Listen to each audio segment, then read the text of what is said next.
Hello students, land law की आज की क्लास में हम बात करेंगे provisions for injunction and appointment of receiver. Rajasthan tenancy act 1955 हम पढ़ रहे थे, जिसके अंतर्गत आज एक ये नया टॉपिक हम लोग देखेंगे। और इस टॉपिक में हम लोग देखेंगे कि किस तरह से रेवेन्यू कोर्ट जो है वो व्यादेश जारी कर सकती है, कब कंडीशंस, ऐसी कौन सी कंडीशंस अराइज हो जाती है कि राजस्व न्यायालय को अर्थात रेवेन्यू कोर्ट्स को इंजंक्शन यानी कि व्यादेश जारी करने की ज़रूरत होती है, और साथ ही साथ रेवेन्यू कोर्ट्स कब रिसीवर की अपॉइंटमेंट कर सकते हैं। तो आइए क्लास स्टार्ट करते हैं।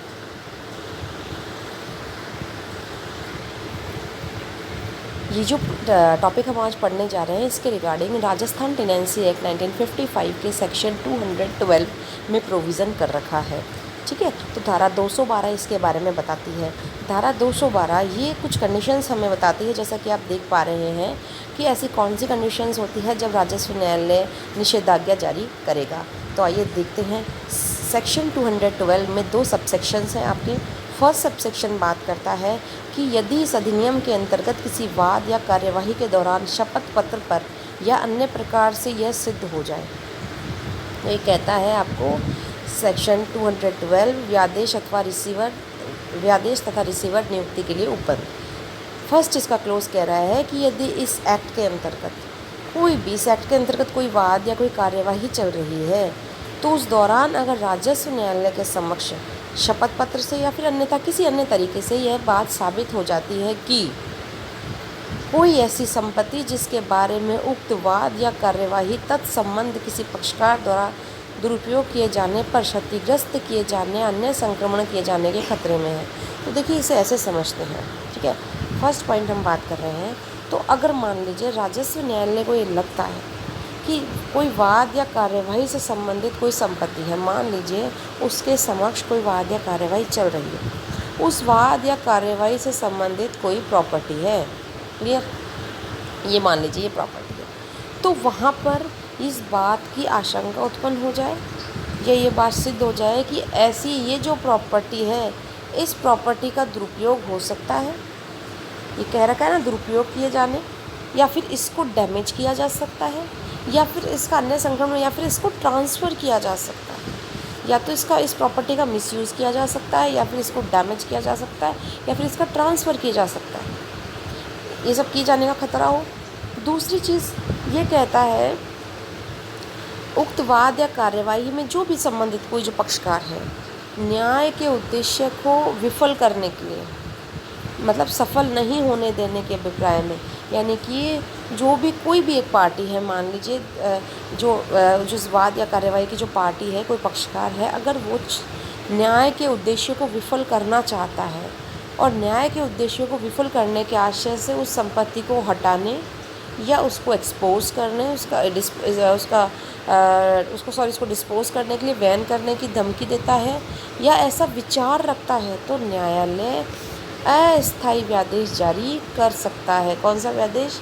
टेम्पररी इंजंक्शन, जो कार्यवाही के दौरान कभी भी जारी किया जा सकता है, फाइनल ऑर्डर से पहले। ठीक है, तो कोर्ट क्या करेगी? अस्थायी व्यादेश जारी कर सकती है अगर उसको लगता है कि any of the party of particular suit और प्रोसीडिंग, जो भी पर्टिकुलर सूट और प्रोसीडिंग उसके सामने चल रहा है, उससे संबंधित कोई भी पार्टी 1 चाहे पार्टी 2, किसी के बारे में भी उसको ये हो कि इन दोनों में से कोई पक्षकार जो है वो संपत्ति को हटा सकता है, मतलब किसी भी तरीके से हटाने का मतलब वो बेटा यहाँ पे से ट्रांसफ़र कर देना या किसी अन्य तरीके से दे देना, ठीक है ना, तो संपत्ति को हटा सकता है सामने वाले के स्वामित्व में से, या फिर कहीं और उसका डिस्पोज कर सकता है उसको, और उसकी धमकी भी देता है वो, या इस प्रकार का वो विचार रखता है। तो न्यायालय क्या करेगा? न्यायालय अस्थायी व्यादेश यानी कि टेम्पररी इंजंक्शन इशू कर देगा। तो कोर्ट क्या करेगी? टेम्पररी इंजंक्शन इशू कर देगी, यानी कि अस्थायी व्यादेश। ठीक है, जो पर्टिकुलर कुछ समय का होता है, स्थायी नहीं होता। मैंने बताया था ना इंजंक्शन के बारे में आपको, injunction, perpetual injunction and temporary injunction. तो यहाँ किस इंजंक्शन की बात हो रही है? टेम्पररी इंजंक्शन की। क्लियर? ठीक है, प्लस अब देखो इसमें एक कंडीशन और दे रखी है बेटा आपकी, प्लस ये क्या कह रहा है आपको? यदि आवश्यक हो तो एक रिसीवर की नियुक्ति भी करेगा। अगर कोर्ट को लगता है तो कोर्ट रिसीवर की नियुक्ति भी कर सकता है। ठीक है, ये हो गई बात। ठीक है, अब सबसेक्शन 2 क्या कहता है? फर्स्ट सबसेक्शन आपको समझ में आ गई बात इसकी। ठीक है, कोर्ट क्या करेगा? वाद कार्यवाही से संबंधित किसी संपत्ति का पक्षकार जो उसका दुरुपयोग करना चाहता है संपत्ति का, या क्षतिग्रस्त करना चाहता है, या उसको ट्रांसफ़र करने का कोर्ट को अंदेशा है, तो कोर्ट क्या कर, या फिर जो न्याय के उद्देश्यों को विफल करने के लिए संपत्ति को हटाने या उसका वहन करने की धमकी देता है, या फिर ऐसा विचार रखता है, तो न्यायालय क्या कर सकता है? टेम्पररी इंजंक्शन इशू कर सकता है, या फिर अब किसी रिसीवर की अपॉइंटमेंट वो वहाँ पर कर सकता है। क्लियर हो गई बात? तो फर्स्ट सबसेक्शन इस तरह से आपको सेक्शन 212 का फर्स्ट सबसेक्शन आपको दो बातों के बारे में बताता है। रेवेन्यू कोर्ट के पास क्या पावर है? रेवेन्यू कोर्ट इशू कर सकता है temporary injunction and appointment of receiver. Clear? अब देखते हैं हम इसका सेकंड सबसेक्शन। सेकंड सबसेक्शन कहता है कि कोई व्यक्ति जो सबसेक्शन 1 के अंतर्गत जिसके विरुद्ध व्यादेश जारी किया गया हो या जिसकी संपत्ति के बारे में रिसीवर अपॉइंट किया गया हो, ठीक है, कोई भी व्यक्ति जिसके विरुद्ध व्यादेश जारी किया गया है, मान लीजिए इस भी पार्टी के विरुद्ध जारी इशू किया गया है, या जिसकी संपत्ति के बारे में रिसीवर अपॉइंट कर दिया गया है, वाद या कार्यवाही का निर्णय उसके विरुद्ध हो जाने की दशा में प्रतिपक्ष की प्रतिपूर्ति करने के लिए ऐसी रकम न्यायालय जो तय करे कि नकद जमानत दे सकेगा। मतलब पहले से वो क्या करेगा? कोर्ट में जमा करा देगा पैसे कि भैया लो, ये मैं जमा कराता हूँ कि किसी प्रकार की हानि होती है तो फिर मैं उसके लिए लायबल होऊंगा। ठीक है, अब और जमानत की रकम जमा कराने पर न्यायालय व्यादेश या रिसीवर की नियुक्ति के आदेश को यथास्थिति वापस ले सकेगा। तो देखो, मैं इसको आपको अच्छे से अभी इसी तरीके से पढ़ते हैं इसको। ये कहना चाह रहा है आपका सबसेक्शन 2, ये कह रहा है कि न्यायालय उसके द्वारा जारी की गई इंजंक्शन या रिसीवर की नियुक्ति को कब वापस ले सकेगा। जो हमारे पास सबसेक्शन 2 है वो किस बात का जवाब दे रहा है? ये कह रहा है कि जो सबसेक्शन 1 में कोर्ट ने ऑर्डर इशू किया था, उस ऑर्डर को कोर्ट किस तरह से वापस रिवोक कर सकता है, किस तरह से कोर्ट उस ऑर्डर को वापस लेगा। ये कहता है आपको कि अगर न्यायालय उसके द्वारा जारी की गई निषेधाज्ञा रिसीवर की नियुक्ति के आदेश को वापस ले सकेगा यदि वो पक्षकार जिसके विरुद्ध निषेधाज्ञा जारी की गई है, वो पक्षकार जिसके विरुद्ध निषेधाज्ञा जारी की गई हो, न्यायालय में नकद प्रतिभूति यानी कि सिक्योरिटी के रूप में वो अमाउंट जमा करवा दे, प्रतिपक्षी को हानि होने पर भुगतान करने हेतु जमा करा दे कि जब भी मेरे सामने वाली पार्टी को और कोई हानि होती है मेरी वजह से तो उसको ये भुगतान कर दिया जाए। तो मतलब गारंटी दे दी ना उसने कि भाई मैं किसी प्रकार का ऐसा कोई काम नहीं करूँगा, मैं न्याय को विफल करने के उद्देश्य से संपत्ति को ट्रांसफ़र करना या जो भी आपका सबसेक्शन 1 में दे रखा है ऐसा कोई काम मैं नहीं करूँगा, लो भाई मेरी तरफ से सिक्योरिटी अमाउंट जमा कर लो। तो कोर्ट क्या करेगी? वो सिक्योरिटी अमाउंट आते ही वो अपना इंजंक्शन या जो रिसीवर अपॉइंटमेंट का जो ऑर्डर था उसको रिवोक कर लेगी। क्लियर? अब देखो, ये हो गई बात। अब बात करते हैं कि यदि लगान के लिए कोई दावा या कार्यवाही विचाराधीन है अभी कोर्ट में और उसी बीच संबंधित जायदाद के विनियोग किए जाने की या उसी बीच संबंधित जायदाद का ये डबल बार लिखा हुआ है बच्चों, ठीक है, ये देखो इस पर लिखा है, इसको हटा लेना। ठीक है, जायदाद के विनियोग किए जाने, ठीक है, अथवा उसको नुकसान पहुंचाने, मतलब उस जो भी पर्टिकुलर संपत्ति है जो लगान के लिए अगर कोई दावा प्रस्तावित है जिस संपत्ति पर, तो उस संपत्ति को मान लो कहीं इन्वेस्ट किए जाने या फिर उसको किसी प्रकार का डैमेज पहुंचाने का कोई खतरा हो, तो अदालत को यहाँ वहाँ पर भी ऐसे विषय में भी लगान के संबंध में भी अधिकार है कि वह उस संबंध में कोई निषेधाज्ञा स्थायी तौर पर जारी करके उस जायदाद की व्यवस्था के लिए, उस प्रॉपर्टी की व्यवस्था के लिए एक रिसीवर की अपॉइंटमेंट कर दे। तो लगान के मामलों में भी जहाँ पर पर्टिकुलर किसी प्रॉपर्टी को नुकसान होने की संभावना होती है, कोई खतरा पैदा होता है, तो वहाँ पर भी कोर्ट जो है टेम्पररी इंजंक्शन इशू कर सकता है और एक रिसीवर का अपॉइंटमेंट कर सकता है। ठीक है, और क्या कर, तो ये तो इस तरह से दो पावर्स है कोर्ट के पास। First is temporary injunction, issuing temporary injunction और अपॉइंटमेंट ऑफ रिसीवर। ओके,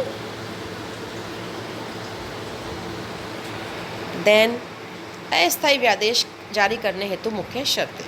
देखो, व्यादेश जारी ऐसे ही तो न्यायालय करेगा नहीं, कुछ तो बात देखेगा कि कुछ तो चीज़ें होनी चाहिए।